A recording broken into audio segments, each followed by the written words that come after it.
शिवाय नमस्तुभ्यं। सभी शिव भक्तों को सादर नमन। पिछले अध्याय में आप सबने सुना कि किस प्रकार माता सती द्वारा प्रभु श्री राम की परीक्षा ली जाती है, और इस परीक्षा द्वारा जब माता को सत्य ज्ञान होता है तो वो प्रभु राम से अपने संशय का निवारण करने के लिए कहती हैं कि वो प्रभु सदाशिव की वंदिनी किस प्रकार से है। तो चलिए इस अध्याय में माता सती के संदेह का निवारण करने के लिए प्रभु श्री राम के दिए वचनों को सुनते हैं। भगवान श्री राम बोले, हे देवी सती, एक बार की बात है कि भगवान शिव ने अपने लोक में विश्वकर्मा को बुलाकर उनसे एक मनोहर गौशाला बनवाई जो बहुत बड़ी थी। उसमें उन्होंने एक मनोहर विस्तृत भवन का निर्माण करवाया और एक दिव्य सिंहासन तथा एक दिव्य श्रेष्ठ छत्र भी बनवाया। यह बहुत ही अद्भुत और परम उत्तम था। तत्पश्चात उन्होंने सब ओर से इंद्र, देवगणों, सिद्धों, गंधर्वों, समस्त उपदेवों तथा नाग आदि को भी शीघ्र उस मनोहर भवन में बुलाया। सभी वेदों और आगमों को पुत्रों सहित ब्रह्मा जी को, मुनियों और अप्सराओं सहित समस्त देवियों सहित 16 नाग कन्याओं आदि सभी को उसमें आमंत्रित किया, जो कि अनेक मांगलिक वस्तुओं के साथ वहां आए। संगीतज्ञों ने वीणा, मृदंग आदि बाजे बजाकर अपूर्व संगीत का गान किया। इस प्रकार एक बड़ा समारोह और उत्सव था। राज्याभिषेक की सारी सामग्रियां एकत्रित हुई और तीर्थों के जल से भरे घड़े मंगवाए गए। उनकी दिव्य सामग्रियां भी गणों द्वारा मंगवाई गई। फिर उच्च स्वरों से वेद मंत्रों का घोष करवाया गया। हे देवी, भगवान श्री हरि विष्णु की उत्तम भक्ति से भगवान शिव सदा प्रसन्न रहते थे। उन्होंने बड़े प्रसन्न होकर श्री हरि को बैकुंठ से बुलवाया और शुभ मुहूर्त में श्रेष्ठ सिंहासन पर बैठाया। महादेव जी ने स्वयं अपने हाथों से उन्हें बहुत से आभूषण और अलंकार पहनाए। उन्होंने भगवान विष्णु के सिर पर मुकुट पहनाकर उनका अभिषेक किया। उस समय वहां अनेक मंगल गान गाए गए। तब भगवान शिव ने अपना सारा ऐश्वर्य, जो किसी के पास भी नहीं था, उन्हें प्रेम पूर्वक प्रदान किया। इसके पश्चात भगवान शंकर ने उनकी बहुत स्तुति की और जगतकर्ता ब्रह्मा जी से बोले, हे लोकेश, आज से श्री हरि विष्णु मेरे वंदनीय हुए। यह सुनकर सभी देवता स्तब्ध रह गए। तब वे पुनः बोले कि आप सभी देवी देवता भगवान विष्णु को प्रणाम कर उनकी स्तुति करें। सभी वेद मेरे साथ साथ श्री विष्णु जी का भी वर्णन करें। आगे श्री रामचंद्र जी बोले, हे देवी, भगवान शिव अपने भक्तों के अधीन हैं। वे अत्यंत दयालु और कृपा निधान हैं। वे सदा ही भक्तों के वश में रहते हैं। इसलिए भगवान विष्णु की शिव भक्ति से प्रसन्न होकर भक्त वत्सल शिव ने यह सब कुछ किया तथा इसके उपरांत उन्होंने विष्णु जी के वाहन गरुड़ ध्वज को भी प्रणाम किया।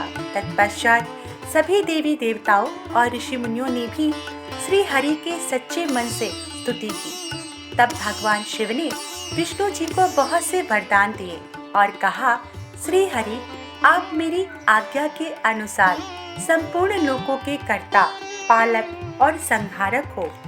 धर्म, अर्थ और काम के दाता तथा बुरे अथवा अन्याय करने वाले दुष्टों को दंड दे उनका नाश करने वाले हो। आप पूरे जगत में पूजित हो तथा सभी मनुष्य सदैव आपका पूजन करें। तुम कभी पराजित नहीं होगे। मैं तुम्हें इच्छा की सिद्धि, लीला करने की शक्ति और सदैव स्वतंत्रता का वरदान प्रदान करता हूँ। हे हरि, जो तुमसे बैर रखेंगे उनको अवश्य ही दंड मिलेगा। मैं तुम्हारे भक्तों को भी मोक्ष प्रदान करूंगा तथा उनके सभी कष्टों का निवारण करूंगा। मेरी बाईं भुजा से और ब्रह्मा जी मेरी दाहिनी भुजा से प्रकट हुए हो। रुद्रदेव जो साक्षात मेरा ही रूप है, मेरे ही हृदय से प्रकट हुए हैं। हे विष्णु, आप सदा सबकी रक्षा करेंगे। मेरे धाम में तुम्हारा स्थान उज्जवल एवं वैभवशाली है। वह गोलोक के नाम से जाना जाएगा। तुम्हारे द्वारा धारण किए गए सभी अवतार सबके रक्षक और मेरे परम भक्त होंगे। मैं उनका दर्शन करूंगा। श्री रामचंद्र जी कहते हैं, हे देवी, श्री हरि को अपना अखंड ऐश्वर्य सौंपकर भगवान शिव स्वयं कैलाश पर्वत पर रहते हुए अपने पार्षदों के साथ क्रीड़ा करते हैं। तभी भगवान लक्ष्मीपति विष्णु गोप वेश धारण करके आए और गोप गोपी तथा गौओं के स्वामी बनकर प्रसन्नता पूर्वक विचरने लगे तथा जगत की रक्षा करने लगे। वे अनेक प्रकार के अवतार ग्रहण करते हुए जगत का पालन करने लगे। वही भगवान शिव की आज्ञा से 4 भाइयों के रूप में प्रकट हुए। अब इस समय मैं विष्णु ही अवतार रूप में प्रकट होकर 4 भाइयों में सबसे बड़ा राम हूँ। दूसरे भरत है, तीसरे लक्ष्मण और चौथे भाई शत्रुघ्न है। मैं अपनी माता के आदेशानुसार वनवास भोगने के लिए लक्ष्मण और सीता के साथ इस वन में आया था।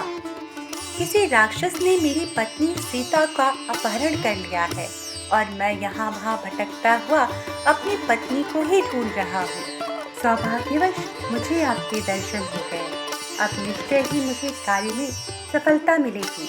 हे माता, आप मुझ पर कृपा दृष्टि करें और मुझे यह वरदान दें कि मैं उस पापी राक्षस को मारकर अपनी पत्नी सीता को उसके चंगुल से मुक्त कर सकूं। मेरा यह महान सौभाग्य है कि मुझे आपके दर्शन प्राप्त हुए। मैं धन्य हो गया। इस प्रकार देवी की अनेक प्रकार से स्तुति करके श्री राम जी ने उन्हें अनेकों बार प्रणाम किया। श्री राम की बातें सुनकर सती मन ही मन बहुत प्रसन्न हुई और भक्त वत्सल भगवान शिव की स्तुति एवं चिंतन करने लगी। अपनी भूल पर उन्हें लज्जा आ रही थी। वे उदास मन से शिव जी के पास चल गई। वे रास्ते में सोच रही थी कि मैंने अपने पति महादेव जी की बात न मानकर बहुत बुरा किया। श्री राम के प्रति बुरे विचार मैं अपने मन में लाई। अब मैं भगवान शिव को क्या उत्तर दूंगी? उन्हें अपनी करनी पर बहुत पश्चाताप हो रहा था। वे शिव जी के समीप तो गई और चुपचाप खड़ी हो गई। सती को इस प्रकार चुपचाप और दुखी देखकर भगवान शंकर ने पूछा, देवी, आपने श्री राम की परीक्षा ली? यह प्रश्न सुनकर देवी सती चुपचाप सिर झुकाकर खड़ी हो गई। उन्होंने शिव जी को कोई उत्तर नहीं दिया। वो असमंजस में थी कि क्या उत्तर दें, लेकिन महान योगी शिव ध्यान के परे भी सारी चीजों के ज्ञाता हैं। अतः उन्होंने सारी बातों का ज्ञान कर लिया और उन्हें मन से त्याग दिया। भगवान शिव ने सोचा, अब यदि मैं सती को पहले जैसा ही स्नेह करूं तो मेरी प्रतिज्ञा भंग हो जाएगी। वेद धर्म के पालक शिव जी ने अपनी प्रतिज्ञा पूरी करते हुए सती का मन से त्याग कर दिया। फिर सती से कुछ न कहकर वे कैलाश की ओर बढ़े और मार्ग में सबको, विशेषकर सती को सुनाने के लिए आकाशवाणी हुई कि महान योगी शिव आप धन्य हैं। आपके समान तीनों लोकों में कोई भी प्रतिज्ञा पालक नहीं है। इस आकाशवाणी को सुनते ही देवी सती शांत हो गई। उनकी कांति फीकी पड़ गई। तब उन्होंने भगवान शिव से पूछा, हे प्राणनाथ, आपने कौन सी प्रतिज्ञा की है? कृपया मुझे बताइए। परंतु भगवान शिव ने विवाह के समय भगवान विष्णु के समक्ष जो प्रतिज्ञा की थी उसे सती को नहीं बताया। तब देवी सती ने भगवान शिव का ध्यान करके सभी कारणों को जान लिया, जिसके कारण भगवान शिव ने उनका त्याग किया था।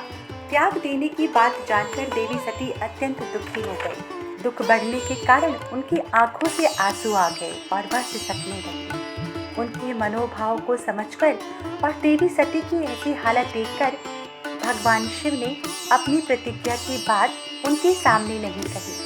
तब सती का मन बहलाने के लिए शिव जी उन्हें कैलाश की ओर जाते हुए कई कथाएं सुनाने लगे। कैलाश पर पहुंचकर शिवजी अपने स्थान पर बैठकर समाधि लगा लिए और सती भी दुखी मन से अपने धाम में रहने लगी। भगवान शिव को समाधि में बैठे बहुत समय बीत गया। तत्पश्चात शिव जी ने अपनी समाधि तोड़ी। जब देवी सती को पता चला तो वो तुरंत भागी भागी शिव जी के पास आई। वहां आकर उन्होंने शिव जी के चरणों में प्रणाम किया। भगवान शिव ने उन्हें अपने सम्मुख आसन दिया और उन्हें प्रेम पूर्वक बहुत सी कथाएं सुनाई। इससे देवी सती का शोक दूर हो गया, परंतु शिव जी ने अपनी प्रतिज्ञा नहीं तोड़ी।